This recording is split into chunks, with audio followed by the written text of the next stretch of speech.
सभी मिलकर भगवान की आरती करेंगे। संध्या का समय है, बड़ा ही पावन दिन, चतुर्मास का समय। भगवान देवशयनी एकादशी से देवजगी एकादशी तक योग निद्रा में होते हैं। भगवान का एक स्वरूप क्षीर सागर में जो दूध का सागर है, और भगवान का दूसरा स्वरूप राजा बलि के यहाँ होता है। ऐसे समय में जब भगवान योग निद्रा में हो, भगवान के जीवन चरित्र का गुणगान दुर्लभ मनुष्यों को प्राप्त होता है। सावन का महीना समुद्र मंथन हुआ था। समुद्र मंथन में जो कालकूट विष निकला था, जिसको हलाहल कहते हैं, उसको भगवान शिव ने धारण किया था। जब भगवान शिव उसको धारण किए और अपने कंठ में रोक दिए, कंठ में रोकने की वजह से उनको नीलकंठ भगवान कहा गया। वो भगवान शिव पृथ्वी में विचरण कर रहे हैं अभी। क्यों? क्योंकि शरीर में इतनी जलन हो रही है, उनकी इतनी जलन हो रही है। वो अगर वह 20 भगवान धारण नहीं करते तो सारा संसार बिना प्रलय के नष्ट हो गया होता। सारा संसार बिना प्रलय के नष्ट हो गया होता, इतना पावरफुल था वो। उसको भगवान ने अपने कंठ में धारण किया तो पृथ्वी में विचरण कर रहे हैं। इंद्रदेव जाके भगवान के सम्मुख खड़े हुए, प्रभु बोले, प्रभु मैं कुछ कर सकता हूं तो आज्ञा करें। भगवान शिव ने कहा, तुम कम कुछ करना चाहते हो तो मेरी जलन कम कर दो। तो ये सावन के महीने में जो बारिश होती है, पानी गिरता है, वो इसीलिए गिरता है भगवान शिव को ठंडक देने के लिए। और भगवान के मंदिरों में शिव जी को रुद्राभिषेक किया जाता है, जल से अभिषेक किया जाता है, दूध से अभिषेक किया जाता है, दही से किया जाता है, तो भगवान शिव को सुख पहुंचाने के लिए। आप कल्पना करें कि अगर भगवान को आप सुख देंगे तो क्या आपके जीवन में सुख नहीं आएगा? जरूर सुख आएगा। तो ये सावन के महीने में मैं अभी कुछ दिन पहले ही शास्त्र में पढ़ा हूं कि सह शरीर तो कई लोग गए, जैसे ध्रुव ने भी सह शरीर ध्रुव भगवान के लोक में गया। लेकिन धुंधकारी की कथा आज हम सुनेंगे। वो धुंधकारी को जो भागवत सुनाया उसका भाई गोकर्ण जी, वो और हजारों लोग जो भागवत सुन रहे थे, सह शरीर भगवान के धाम में गए। ये श्रवण मास में ही भागवत हुआ था। श्रवण मास के भागवत का इतना महत्व है कि सह शरीर, मरने के बाद तो मुक्ति है, मरे हुए लोगों की मुक्ति है, लेकिन जीते जी मुक्ति का अनुभव कराने वाला श्रीमद् भागवत महापुराण है। तो आप सभी सौभाग्यशाली हैं जिन्हें चतुर्मास में और सावन में भागवत सुनने का फल मिल रहा है। मैं आरती से पूर्व एक बात कहना चाहता हूं माताओं को।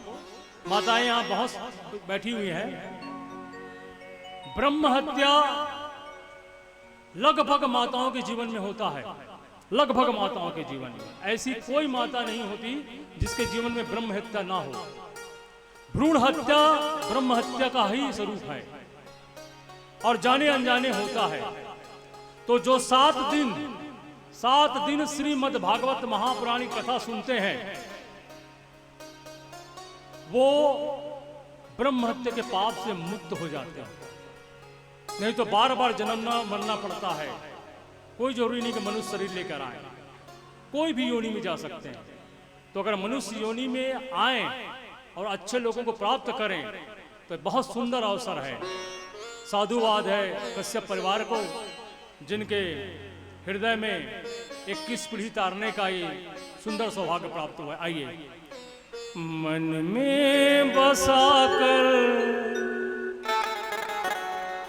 तेरी मूर्ति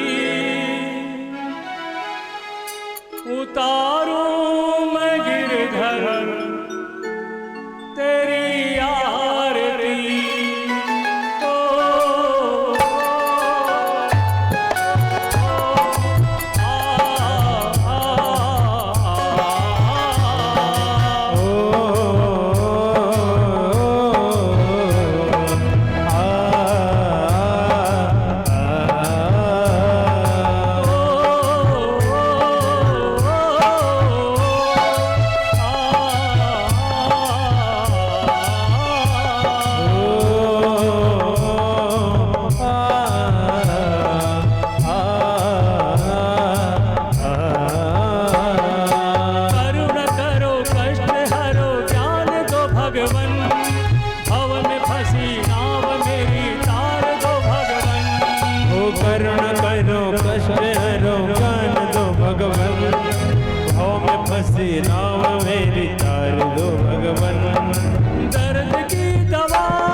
उतारो मैं गिरधर तेरी आरती।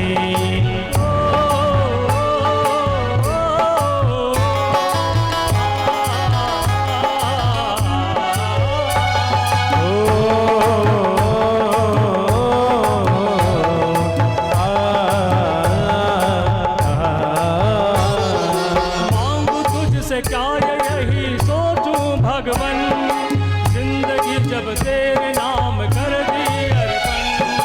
मांगू तुझसे क्या मैं ही सोचूं भगवन, जिंदगी जब तेरे नाम कर दी अर्पण। सब कुछ तेरा कुछ ना मेरा, सब कुछ तेरा कुछ नहीं मेरा। चिंता है तुझको प्रभु संसार की, मन में बसा कर तेरी मूर्ति। उतारो मैं गिरधर तेरी आरती।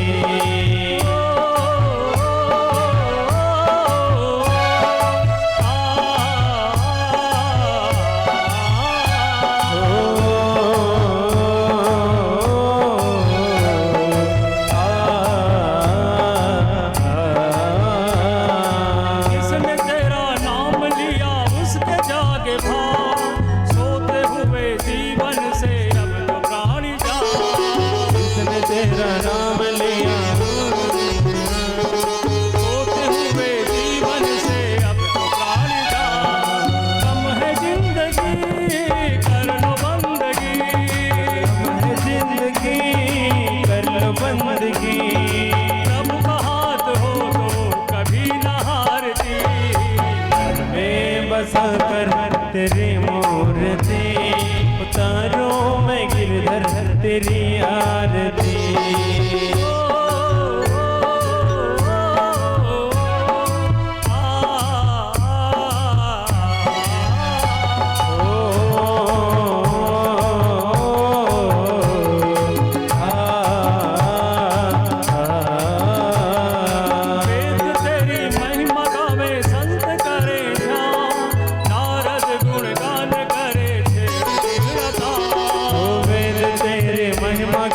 संत करे ध्यान, नारद गुणगान करे सिर वीरतान। भक्त तेरे द्वार करते हैं पुकार, ओ भक्त तेरे द्वार करते हैं पुकार। दास गुरु भक्त तेरे गावे आरती, ओ मन में बसा कर तेरी मूर्ति।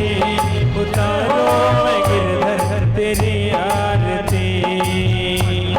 बसा कर तेरी मूर्ति, उतारो मैं गुरुवर तेरी आरती।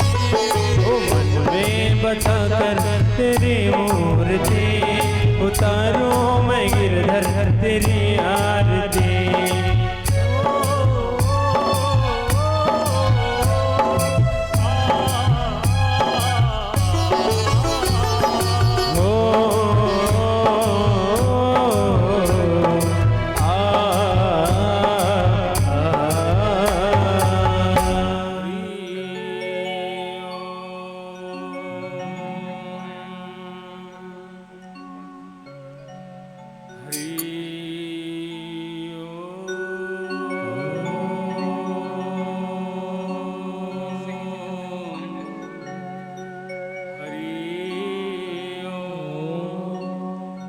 ज्योति परब्रह्मा दीप ज्योति जनार्दन दीपो हरतु मे पापं सान्निदीपो नमस्तुते। शुभं करोति कल्याणं आरोग्यं सुखसम्पदं शत्रुबुद्धि विनाशाय दीपज्योतिर्नमोस्तुते। पारार्धिक्यं समर्पयामि ॐ जलेन शीतलीकरणम्। पारार्धिक्यं समर्पयामि। सभी लोग यथास्थान 3 बार परिक्रमा कर लेंगे। ओम जय तीर्थानि व्रजरन्धश्रेगाहस्तानि गङ्गेडहदेगागुं सहस्रयोजने वधन्वानि तन्वसे। ॐ यानि कानि च पापानि जन्मान्तरङ्गतानि च तानि सर्वाणि नश्यन्तो प्रदक्षिणायां पदे पदे प्रदक्षिणां समर्पयामि। पारार्धिक्यं समर्पयामि। हस्ते अक्षत पुष्पम गृहीत्वा, पुनः हाथ में सभी लोग अक्षत पुष्प लेकर मंत्र पुष्पांजलि करेंगे। हरि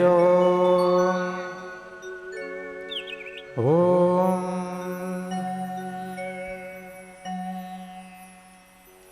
ओम राजाधिराजाय वृजयसाहिने नमो वयं वै श्रवणाय कुर्महे शमे कामान् कामकामाय मह्यं कामे श्रवणो वै श्रवणो ददातु। ओम कुबेराय वै श्रवणाय महाराजाय नमः। हरि ओम ओम सुजातो ज्योतिकः सहसर्मवरूतमापादस्ववासो वग्ने विस्वरों संभयस्वा विभावसो। ओम भूर्भुवः सर्वे अवाहि देवताभ्यो नमो नमः। मंत्र पुष्पांजलिं समर्पयामि। प्रेम से बोलिए श्री कृष्णचंद्र भगवान की जय। श्रीमद्भागवत महापुराण की जय। सभी आवाहित देवी देवताओं की जय। सभी लोग यथा स्थान अपने अपने स्थान में बैठ जाएंगे।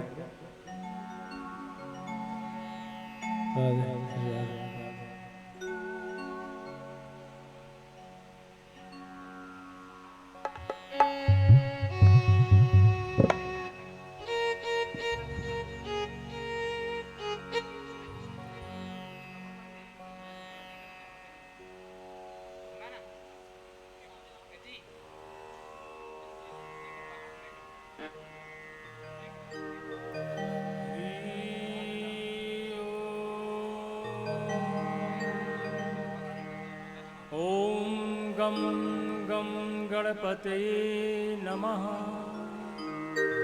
ओम श्री सरस्वते नमः। ओम श्री गुरुभ्यो नमः। नमो नमः नमो नमः। गुरुर्ब्रह्मा गुरुर्विष्णु गुरुर्देवो महेश्वर गुरुर्साक्षात् परब्रह्मा तस्मै श्री गुरवे नमः। त्वमेव माता च पिता त्वमेव बन्धु च सखा त्वमेव विद्या द्रविणं त्वमेव सर्वं मम देव देवा। हरि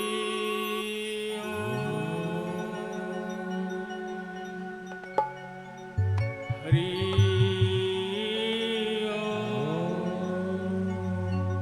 सर्वदा सर्वकालेषु नास्ति तेषां मङ्गलम्।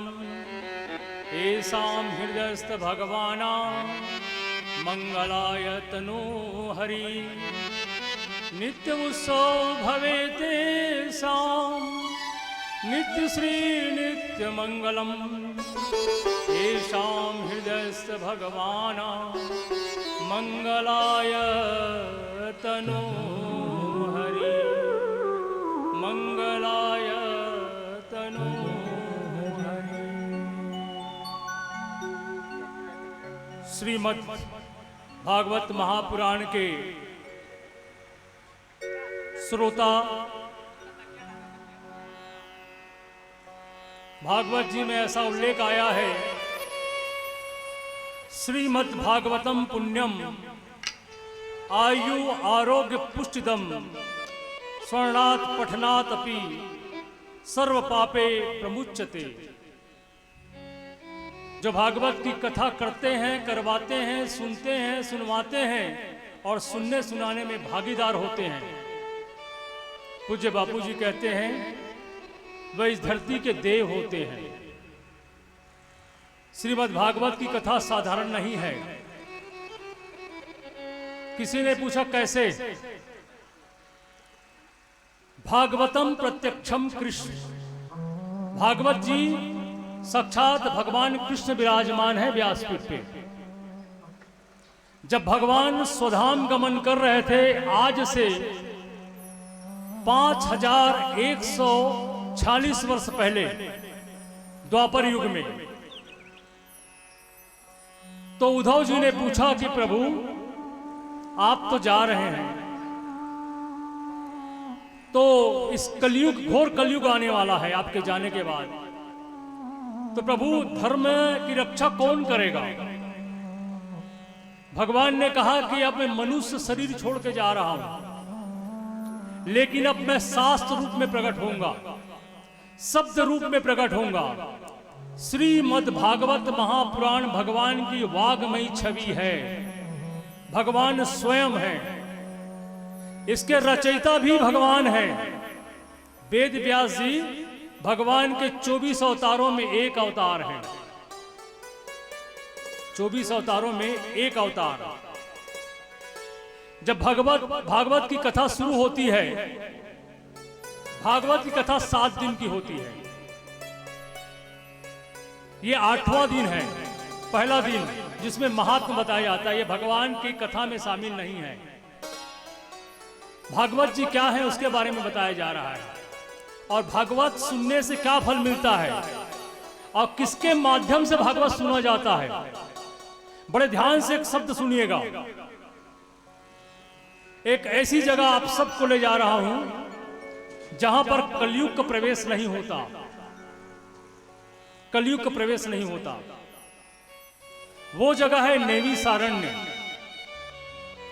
88,000 ऋषि जहां बैठे हैं, और एक बार उन्होंने ब्रह्मा जी के पास जाकर कहा कि प्रभु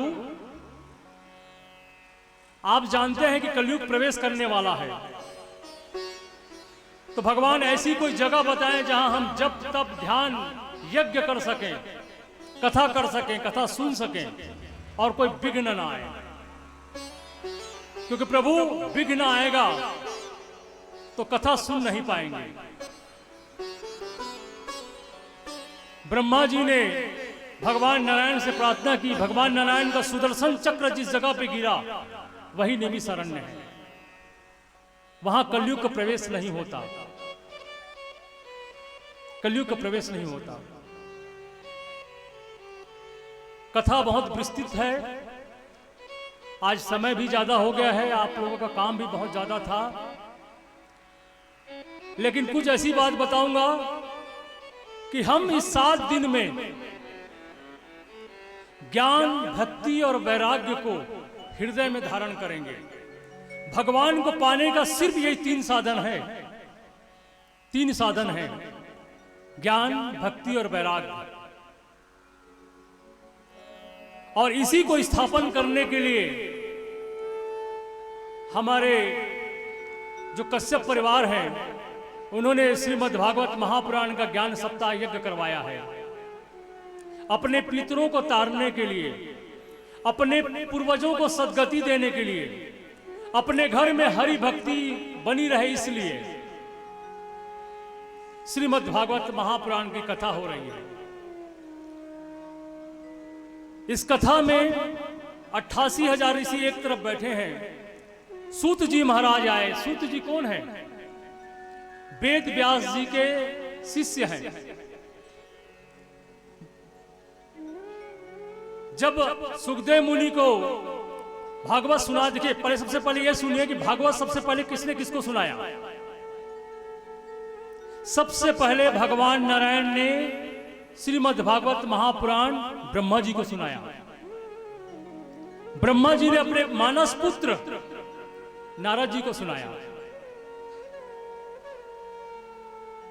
नारद जी ने वेद व्यास जी को सुनाया। वेद व्यास जी ने अपने पुत्र सुखदेव मुनि को सुनाया। और सुखदेव मुनि कौन है जानते हैं? थोड़े से सुखदेव मुनि के बारे में आप सबको बता दूं। जिस भगवान शिव की हम पूजा करते हैं ना, वही भगवान शिव हैं, जिन्होंने 18,000 श्लोक, 12 स्कंद, 335 अध्याय का श्रीमद् भागवत महापुराण रचना की, जिसमें 4 लाख वेदों के अक्षर हैं, 1 लाख पुराणों के अक्षर हैं, शब्द हैं, 76,000 पुराणों से लिया गया है, उपनिषदों से। तो वेद, पुराण, उपनिषद से 5,76,000 शब्द से श्रीमद् भागवत महापुराण का निर्माण हुआ है। ये साधारण नहीं है। इसको लोग जो दर्शन मात्र करते हैं, ऐसा शास्त्र में उल्लेख है, भगवान नारायण कृष्ण का साकार दर्शन करते हैं। हमारे गुरुदेव कहते हैं कि धन्या माता पिता धन्यम गोत्रम धन्यम कुलोद्भवा धन्या च वसुधा देवी यत्र साध गुरु भक्तता। उनकी माता धन्य है, उनका पिता धन्य है, उनका कुल और गोत्र धन्य है, समग्र धरती माता धन्य है, जिनके हृदय में गुरु और ईश्वर के प्रति प्रेम है। भगवान से युधिष्ठिर ने पूछा कि प्रभु, आप जिससे प्रेम करते हैं उसकी क्या स्थिति होती है? ध्यान से सुनिएगा। आप जिससे प्रेम करते हैं उसकी क्या स्थिति होती है? भगवान ने कहा कि राजन, मैं जिसको प्रेम करता हूं उसको निर्धन बना देता हूं। मैं जिसको प्रेम करता हूं ना, उसको निर्धन बना देता हूं। जब वो निर्धन बन जाता है तो उसके नातेदार रिश्तेदार उसका साथ छोड़ देते हैं, तो बहुत दुखी होता है और दुखी होकर कुछ काम करना शुरू करता है। मैं उसके काम को भी विफल कर देता हूं। मैं उसके काम को विफल करता हूं तो विरक्त हो जाता है, सब कुछ छोड़ देता है। तब वो तलाश करता है मेरे भक्तों का, मेरे भक्तों को तलाश करता है वो, और मेरे भक्तों से जाके जब मिलता है और भक्तों से मिलकर जप तप ध्यान करता है, शास्त्र पढ़ता है, मेरी छवि का ज्ञान उसके हृदय में भरता है, तब उसे मैं अपने सच्चिदानंद घन स्वरूप का दर्शन कराता हूं। ऐसा भगवान ने कहा। पैसा होना पूर्व जन्म के कुछ न कुछ पुण्य का फल होगा। सुंदर पत्नी, सुंदर पुत्र, ये तो पापी को भी होता है, पापी को भी होता है। लेकिन जो पुण्यात्मा होता है ना, उसके जीवन में हरि भक्ति होती है, ऐसी दिव्य भक्ति कि वो भगवान के वियोग में तड़पता है, तड़पता है भगवान के वियोग में। और जिस दिन ऐसी स्थिति आ जाए कि भगवान के वियोग में हम तड़पें, जैसे बच्चे के लिए मां तड़पती है, बच्चे के लिए मां तड़पती है, वो भी तड़प अगर आ जाए भगवान के लिए, तो आप समझ लो आप भगवान को पा गए। हमारे गुरुदेव को एक व्यक्ति ने पूछा कि महाराज जी, भगवान है? तो गुरुदेव ने कहा हां भगवान है। तो भगवान है तो दिखते क्यों नहीं? भगवान है तो दिखते क्यों नहीं? तो गुरुदेव ने कहा दूध में घी है, दिखता है? तो बोले नहीं दिखता। कैसे दिखेगा? दूध को गर्म करेंगे, दही बनाएंगे, बिलोएंगे, मक्खन बनाएंगे, फिर भी घी बनता है। वैसे ही भगवान सबके हृदय में आनंद स्वरूप रूप से बैठे हैं। जितने लोग यहाँ बैठे हैं ना, कोई ऐसा नहीं है जिसके अंदर में भगवान नहीं है। प्रकट करना नहीं जानते हम लोग। जिस दिन प्रकट करने का ज्ञान हो गया, उस दिन भगवान का साकार दर्शन हो गया। भागवत जी के प्रथम मंगलाचरण में कहा गया है, सच्चिदानंद रूपाय विश्वोत्पत्त्यादि हेतवे तापत्रय विनाशाय श्री कृष्णाय वयम नुमाः। भगवान सत्य चित्त आनंद स्वरूप हैं। सत्य क्या है जानते हैं? जो पहले था, इस प्रलय, इस सृष्टि के पहले था, बाद में भी वही रहेगा प्रलय होने के बाद, और अभी भी है, वो भगवान सत्य है। और चित्त जो प्रकाश रूप में सारे संसार में व्याप रहा है। जैसे ये लाइट का भी प्रकाश भगवान द्वारा प्रकाशित है, सूर्य चंद्र का प्रकाश भगवान द्वारा प्रकाशित है। वैकुंठ में सूर्य चंद्र का प्रकाश नहीं है, वो भगवान से प्रकाशित है वैकुंठ। तो भगवान सत्यचित आनंद स्वरूप है। और आनंद क्या है? जो हृदय में है, हृदय में है। दैहिक, दैविक और भौतिक तीनों तापों से सारा संसार जल रहा है। उससे बचाने वाले कौन? भगवान नारायण। भगवान नारायण भागवत शास्त्र की रचना का सुंदर, कितना सुंदर अर्थ है। भागवत, भा माने भक्ति, ग माने ज्ञान, व माने वैराग्य और त माने तप। जो श्रोता यहां बैठ के मनन करते हैं, भागवत किसके जैसे सुनना चाहिए जानते हैं आप लोग? धुंधुकारी की तरह। अब लोग बोले कैसी बात करते हैं महाराज, धुंधुकारी तो प्रेत था। भैया धुंधुकारी एक बार भागवत सुना और उसको मुक्ति मिल गई, एक बार भागवत सुनने से। राजा परीक्षित एक बार भागवत सुने हैं और मुक्ति मिल गई। भागवत ऐसे सुनना चाहिए। आप जरा विचार करके देखिएगा, भगवान के स्वरूप का चिंतन। सबसे पहले भागवत की कथा के पूर्व मैं सुखदेव मुनि के बारे में बताऊं आपको कि जब वेद व्यास जी को नारद जी ने कहा कि महाराज जी आपको भागवत की कथा लिखनी चाहिए, आप सुन लिए। तो उन्होंने भागवत की कथा लिखी तो उनकी उम्र बढ़ चुकी थी। उन्होंने कहा कि मैं भागवत की कथा तो लिख दिया, इसको सुनाएगा कौन? तब उन्होंने भगवान शिव से प्रार्थना की कि प्रभु, जिस अखंड समाधि में आप रहते हैं और जिस सुख को आप प्राप्त करते हैं, मेरी इच्छा है प्रभु, उस सुख को मेरे भागवत शास्त्र के सुनने वाले लोगों को प्राप्त हो, उनको प्राप्त हो, जीते जी मुक्ति का अनुभव करें मेरे नाथ, और वो भागवत आप सुनाएं। सुरु सिंह जी ने कहा कि महाराज कहां फंसा रहे हैं, कहां फंसा रहे हैं? इतना सुंदर आनंद का अनुभव हो रहा है, उसको आप उस समाधि से हटा के कहां ले जाना चाह रहे हैं? तो नहीं प्रभु, मेरी इच्छा है, भगवान शिव के इष्ट भगवान नारायण हैं और भगवान नारायण के इष्ट भगवान शिव हैं, भगवान मना नहीं कर पाए। अब लीला यहीं से शुरू होती है, भगवान के जन्म की लीला। भगवान कृष्ण ने राधा रानी से कहा कि देवी, अब हमें मृत्युलोक में जाना है अपनी लीला करने के लिए, क्योंकि मैंने पृथ्वी को वचन दिया है कि उसके भार बहुत हो चुके हैं, उस भार को उतारना है। मां ने कहा कि नहीं प्रभु, मैं आपके साथ नहीं चल सकती, क्योंकि अगर आपके लीला में मैं गई तो मुझे बहुत कष्ट उठाने पड़ेंगे प्रभु। और सचमुच बताऊं, मैं भागवत की गद्दी पे बैठा हूं, जितनी कष्ट मां ने पाया और किसी ने नहीं पाया, बहुत कष्ट पाई। भगवान का वियोग का 100 वर्ष भी झेली है, बहुत कष्ट पाई।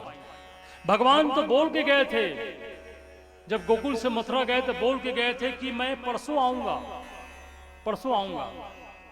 राधा रानी भी रो रही थी, गोपियां रो रही थी, सभी माताएं रो रही थी, नंद बाबा रो रहे थे, यशोदा मां रो रही थी, परसों आऊंगा। भगवान कभी लौट के नहीं गए। भगवान 125 वर्ष तक धराधाम में रहे, 11.5 साल वहां रहे गोकुल में, 13.5 साल के करीब भगवान मथुरा में रहे, और 100 साल भगवान राजा बनके द्वारकाधीश में रहे, कभी लौट के नहीं गए। उद्धव जी ने पूछा कि प्रभु, आप झूठ बोल दिए गोपियों से, आप तो बोले थे कि मैं परसों आऊंगा। भगवान बोले अगर झूठ नहीं बोलता तो सबके सब मर जाते, सबके सब मर जाते। और मैं झूठ इसलिए बोला कि मैं मथुरा में रह के जरासंध, काल एवं कंस जैसे लोगों को मारना चाहता था। अगर जरासंध को पता चल जाता कि मैं गोकुल में रहता हूं तो बेचारे ग्वाल बालों को ऐसे ही नष्ट कर देते हो। उनको बचाने के लिए मैं मथुरा में रहने लगा। लेकिन शास्त्र में कई जगह ऐसा उल्लेख भी आता है कि भगवान को एक बार जबरदस्ती बुलाया गया था, क्योंकि एक बार उद्धव जी ने पूछा उद्धव जी ने कहा कि प्रभु आप कैसे, आपका इतना कड़ा दिल है प्रभु कि वो माँ रोते रोते रोते रोते बेहोश हो जाती है, गिर जाती है, चोट आ जाता है उसको, और आप प्रभु आप इतनी भी सूद नहीं लेते? आप नारायण स्वरूप हैं प्रभु, आप इतनी भी सूद नहीं लेते? तो नहीं उद्धव, ऐसा नहीं है। जब वो माँ रोते रोते गिर जाती है और मुझे याद करती है, उस समय उद्धव मैं ही उसे उठा कर लाता हूं और लाके घर में पलंग में सुला देता हूं। मैं कभी नहीं भूल सकता, कभी नहीं भूल सकता। भगवान बहुत प्रेम करते थे, बहुत प्रेम करते थे। भगवान का अवतार प्रेमावतार था। भगवान जो अवतार लिए थे प्रेमावतार में जन्म लिए थे। खूब प्रेम करते थे भगवान सबको, इसलिए भगवान को जो भी प्रेम करता है भगवान उसको प्रेम करते हैं, उसको प्रेम करते हैं। दुनिया में कोई भजने योग्य चीज है तो भगवान है, जपने योग्य चीज है तो भगवान का नाम है, देखने योग्य चीज है तो भगवान है, कीर्तन करने योग्य चीज है तो भगवान के नाम का कीर्तन है, ध्यान करने योग्य चीज है तो भगवान का स्वरूप है, सिर्फ भगवान है। सारा संसार रुक जाएगा, भगवान कभी नहीं रुकते, कभी नहीं रुकते। भगवान कभी सजा नहीं देते। लोग कहते हैं ना कि मैं सजा पा रहा हूं, नहीं भैया, हम अपने कर्मों का सजा पाते हैं, कर्मों का सजा पाते हैं। राम जी को 14 वर्ष का वनवास हुआ था। जब 14 वर्ष का वनवास हुआ तो निषाद राज भगवान के पास गए, भगवान से कहने लगे कि प्रभु आपके जीवन में बहुत कष्ट है, आपकी माता ने आपको वनवास दिया है। भगवान बोले नहीं निषाद राज, मैं अपने कर्मों का फल पा रहा हूं। बोले प्रभु आप अपने कर्मों का फल पा रहे हैं? तो बोले हाँ निषाद राज, मैंने 23 अवतार तो मैं धारण कर चुका हूं, उसमें एक अवतार मेरा परशुराम का था। जमदग्नि ऋषि का मैं पुत्र था परशुराम, जिसने 21 बार क्षत्रिय विहीन कर दिया था पूरा पृथ्वी को। मैं उनका पुत्र था, बलवान था, पिता का आज्ञाकारी पुत्र था। एक बार मेरी मां रेणुका स्नान करने के लिए नदी में गई।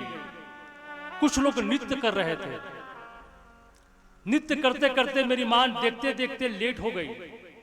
जब घर आई, हम लोग 10 भाई, मेरे पिता को क्रोध आ गया।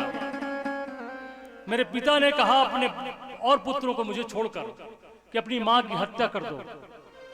मेरे भाइयों ने इनकार कर दिया, नहीं करेंगे। मेरे पिता ने मुझसे कहा कि अपनी मां की हत्या कर दो। मैंने फरसा उठाया, अपनी मां के गर्दन को अलग कर दिया। उसके बाद मेरे पिता ने कहा कि अपने भाइयों की हत्या कर दो, मेरी आज्ञा किए हैं। मैंने उनके गर्दन को अलग कर दिया। मेरे पिता ने कहा कि पुत्र मैं तुम पर प्रसन्न हूं, तुम्हें आज्ञाकारी पुत्र हो, वरदान मांगो। मैंने कहा पिताजी अगर आप मुझसे प्रसन्न हैं तो मेरे 9 भाई और मेरी माता को जीवित कर दीजिए, और इनके हृदय में कभी स्मरण मत रहे, कभी स्मरण मत रहे कि मैंने इनकी हत्या की थी।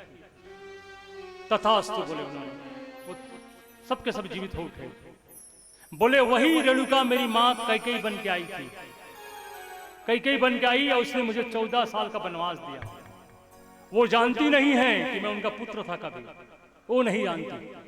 लेकिन कर्म का अकाट्य सिद्धांत है, हम जैसा कर्म करते हैं देर सवेर हमको वैसा ही मिलता है। तो मनुष्य अगर बहुत दुखी हो, बहुत सजा पा रहा हो, तो भगवान से प्रार्थना करें, क्योंकि प्रारब्ध पहले रचो पीछे भयो शरीर। भगवान प्रारब्ध में 5 चीज लिख दिए रहते हैं, ध्यान से सुनिएगा। जन्म, विवाह, मरण और द्रव्य, कितना धन होगा और कितना बुद्धिमान होगा, ये 5 चीज लिखा रहता है प्रारब्ध में। लेकिन मनुष्य का सिर्फ प्रारब्ध नहीं होता।